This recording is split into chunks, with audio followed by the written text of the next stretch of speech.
সবাইকে সালাম, আসসালামু আলাইকুম। আমি শহীদ মুসলিউদ্দিনের স্ত্রী।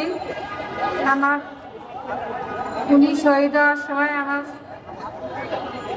গর্ভের সন্তান 3 মাসে ছিল। এখন ওনার বয়স 8 বছর।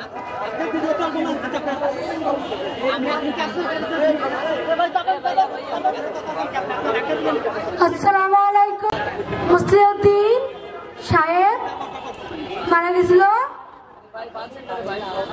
উনি আমার বাবা। ওর হাতটা বিচার চাই। আসলে এই জায়গায় বলার কিছু থাকে না।